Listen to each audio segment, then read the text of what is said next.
The reason that Fireball was my favourite album of that period was because it was without Fireball, we would never have been able to make Machine Head. Fireball it's a troublesome album. Because to me, you couldn't have had Fireball without In Rock, but you couldn't have Machine Head without Fireball. So it sits very nicely as part of those three really good rock albums. And I think the fact that it wanders slightly from its original, from the remit that we'd set up within rock, the fact that it wanders slightly from that doesn't worry me at all. I mean, I love Fireball. I think it does good things. I think it goes to places that the band wasn't expected to go to. With Fireball, we brought in the other elements, the funk, and the blues, the soul, the jazz, and some of the sort of psychedelic hangovers from our earlier days. The title track is a Brahma. I love that thing. Richie loved playing fast. He loved challenging the rest of the band to play fast. Pacey's drumming is dramatically good on that track. The over-amplified sound of an air conditioner unit being switched on at the beginning to replicate the sound, I don't know, of a spaceship taking off. I'm not quite sure what it was meant to be, but is pretty cool. Very fond of the organ solo on that. It was bloody difficult to play, and I was very happy with it. I just think it's a great idea for a rock song. Good words, and a wonderful turnaround in the middle. Lovely chord changes in the middle.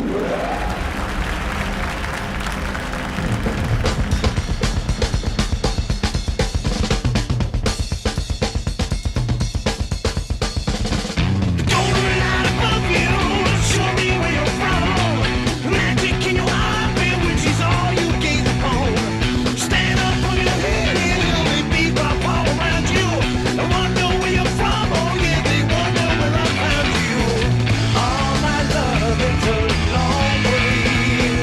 where you from?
This is the border of Devon and Cornwall, about 6 hours' drive from London. It's the middle of winter, so there's not a tourist to be seen, and the beaches and hills look deserted. But for the last fortnight, these hills have been shaken by the sound of one of England's top groups, Deep Purple.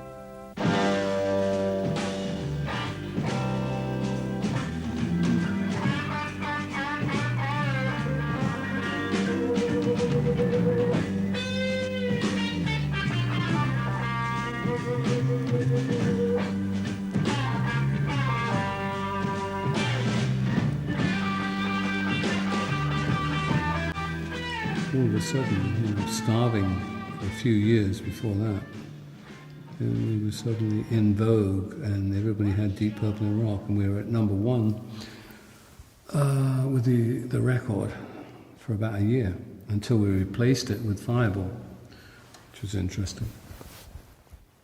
And it's nice to be in that position, especially with something like Deep Purple in rock. I thought was warranted. Unlike the next one, Fireball was put together too quickly, for my liking. We didn't have the ideas. Fireball to me was artificial, contrived. Although I know Ian Gillan disagrees, I would never play that record. And what did we have on it? Yeah, there was Strange Kind of Woman, which I thought was a good track.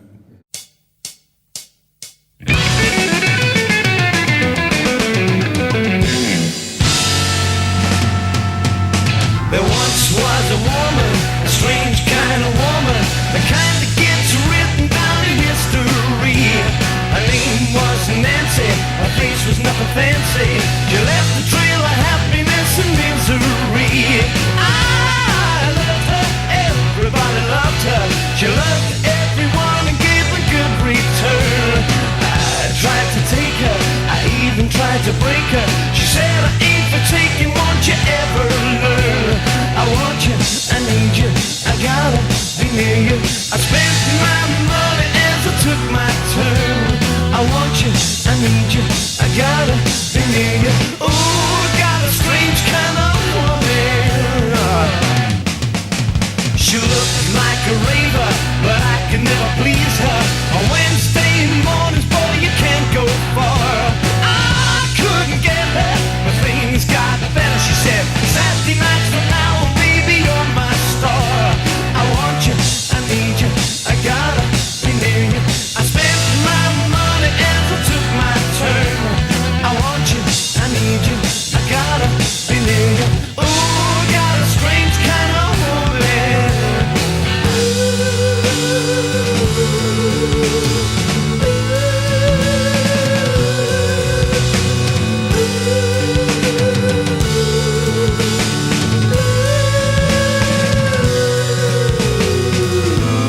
My soul, I love you.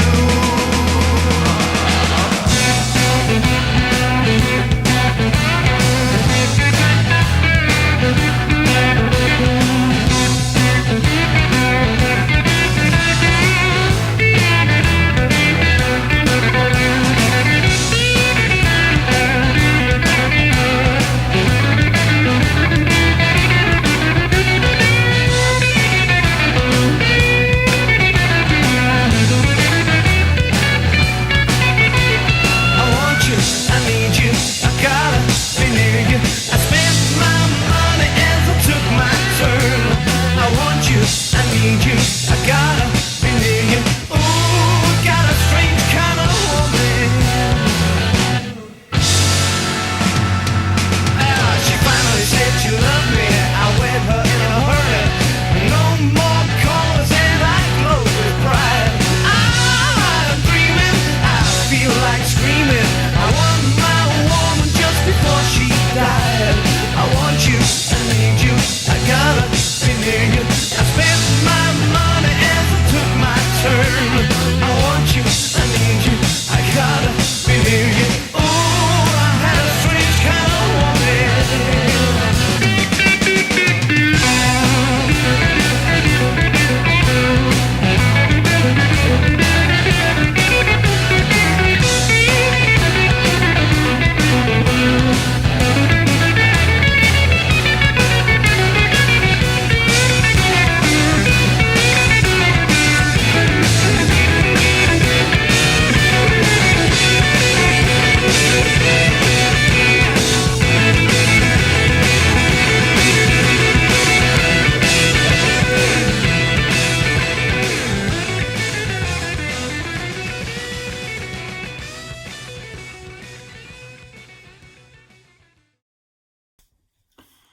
everybody. Welcome to another classic album deep dive. I have not done one of these in a while, but today I am going to be talking about Deep Purple and their fifth album, Fireball. Fireball tends to get the short end of the stick here. When we're talking about great Deep Purple albums, most of the conversation revolves around In Rock, the album that preceded Fireball, or the album that followed Fireball, Machine Head, which had all those great radio hits on it. But Fireball definitely is deserving of being in that conversation of one of the greatest albums, not only of Deep Purple's catalog, but great albums of the 1970s.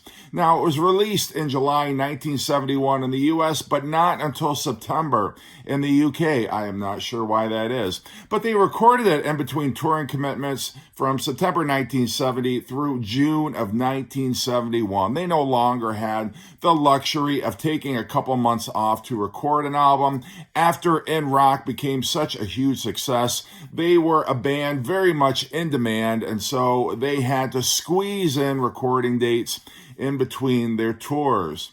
Now, In Rock had established the band as heavy rockers and achieved both critical and commercial success, hitting #1 in the UK. Now, Ritchie Blackmore was the one who had the idea that he had the vision that he wanted Deep Purple to get heavier. He felt that was the direction that was going to bring them the most success.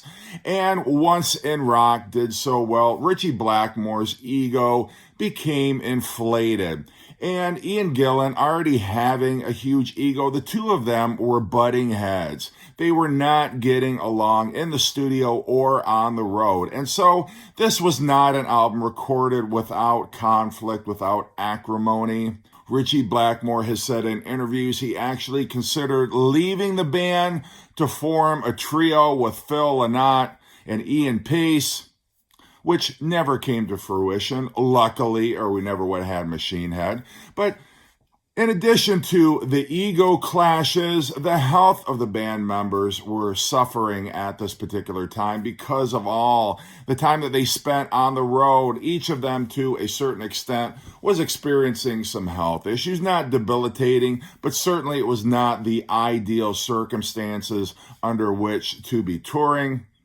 And they also were struggling to come up with new material for this new record. They completed only one new song in their first month of recording. That was Anyone's Daughter. And so they canceled some tour dates in December in order to write and rehearse some new material at Welcome Manor in Devonshire. The single Strange Kind of Woman, backed with I'm Alone, was released in advance of the album in February of 1971 and reached #8 in the UK charts. Fireball would be Deep Purple's second #1 album in the UK, while reaching #32 in the US, which was the highest chart position of any Deep Purple album to date. So the band was definitely building momentum in the States. All right, so let's talk about the songs on this classic album.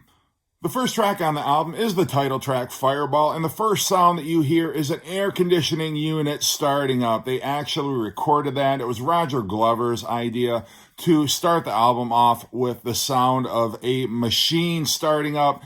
The only machine that they could find that they could actually record was the air conditioning unit, so they figured that would do. But the song carries on in the style of In Rock. It is a worthy successor to Speed King in terms of album openers. It is just a kick-ass barn burner. Ian Pace's drumming, holy cow. But everybody, they are just taking this song at a lightning fast tempo, and it kicks things off in a very rewarding and satisfying way. The next track, No, No, No, has a funky rhythm to it, but the lyrics are talking about disillusionment with society, with the record business, with touring, with their fans. It's kind of Ian Gillan airing all his grievances that he had at the time, but Ian Gillan sounds really pissed off when he's singing the song, and I love Ritchie Blackmore's spacey guitar solo. Everything comes together on this song. Just a great track.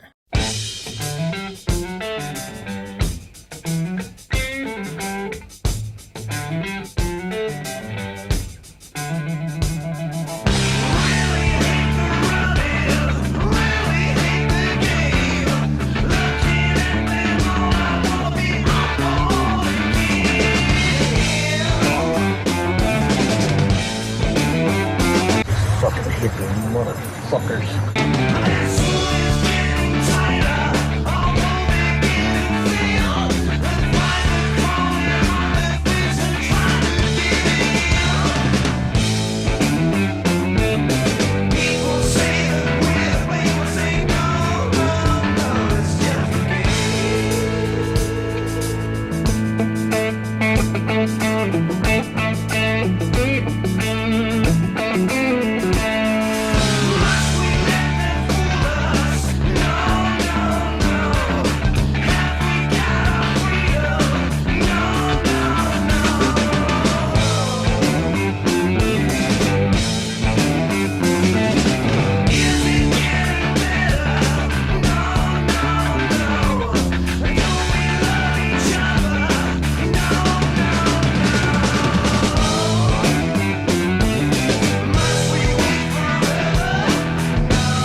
Now, the third track on the US version of the album was the single, the boogie rocker, Some Kind of Woman. But in the UK, they got Demon's Eye. And I feel like we got cheated in the States. Demon Eye is an incredible song.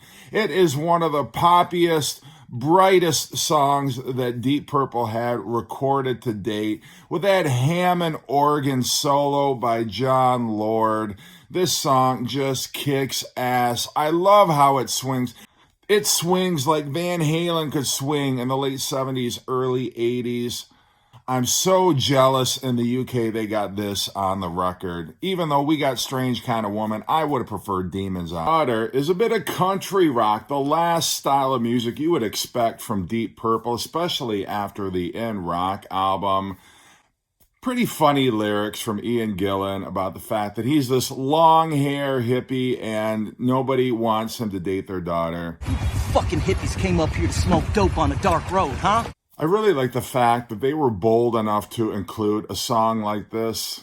Confounding expectations, but they pull it off really well. I enjoy this a lot, even if some people might consider it to be a bit of a novelty in Deep Purple's catalog. Well, I stood under your bedroom window, throwing up a brick. No one came, I threw one more, that really did the trick. Your daddy came and banged my head. He said, what kind of man is this that's hanging round my girl? Threw me in the can. You're a farmer's daughter, you're a farmer's daughter.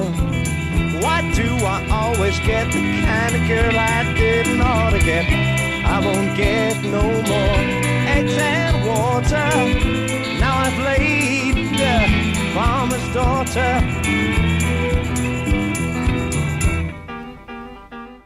The Mule opens up side 2, and it is a fantastic piece of music. The lyrics were inspired by Isaac Asimov, specifically his Foundation series, where there is a character called the Mule.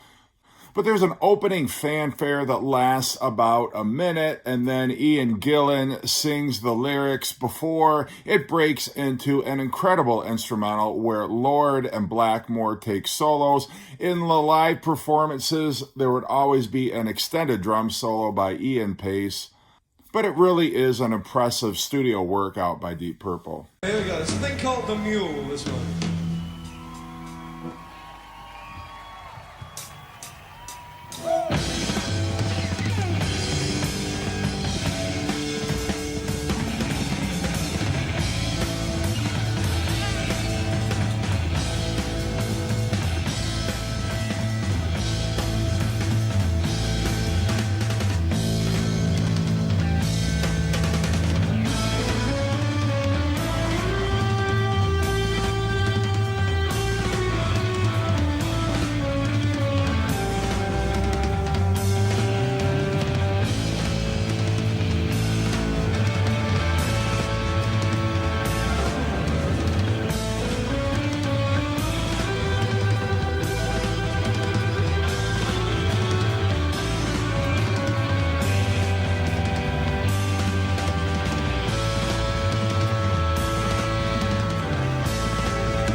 Fools is one of my favorite Deep Purple songs of all time. It is epic in every sense of the word. Lyrically, it deals with someone who is blinded by love and oblivious to the deception and the betrayal that await him, but it moves through so many different suites. I love how it starts off. It's a gritty, straightforward, hard-rocking song, and then it slows down. It becomes melancholic. It sounds like Blackmore is bowing his guitar strings in that middle section. You have this rhythm, this percussion that sounds Native American, and then it picks back up again. Great vocal delivery by Ian Gillan, one of my favorites of all time.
No One Came is another autobiographical song from Ian Gillan. Seems to be talking about the struggles that he went through to get to this point, to finally get famous.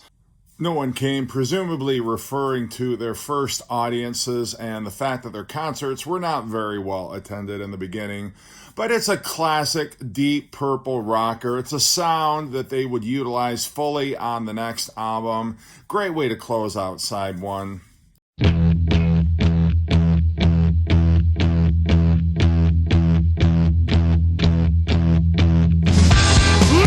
it's because I'm only starting. I think it won't take too long. Maybe it's because I can see you laughing. I think you've got it wrong. Maybe I could be like Robin Hood, like an outlaw dressed all in green. Someone said, what's he gonna turn out like? Someone else said, never mind. Well, I was big and bold and more than twice as old as all the cats I'd ever seen. I grew my hair and bought a suit of shiny white, or was it cream? I shook and shivered and danced and quivered and stood on the mountaintop. No one came from miles around and said, man, your music is really hot. Well, I knew what they meant because I was a freak. Oh, my throat was tired and warm. My pretty face just looked out of place as they poured on the scorn. I wrote on yellow paper from a man who was king. He said my boy will have some crazy scenes. There weren't any scenes at all like he was talking about. Yeah, he must have been the king of queens. So that's my take on Fireball. Hope you've enjoyed this episode. Let me know what you think of the album. Where does it rank for you in Deep Purple's discography? Thanks for watching and take care. Is everybody okay? Well, the fucking hippies aren't. That's for goddamn sure.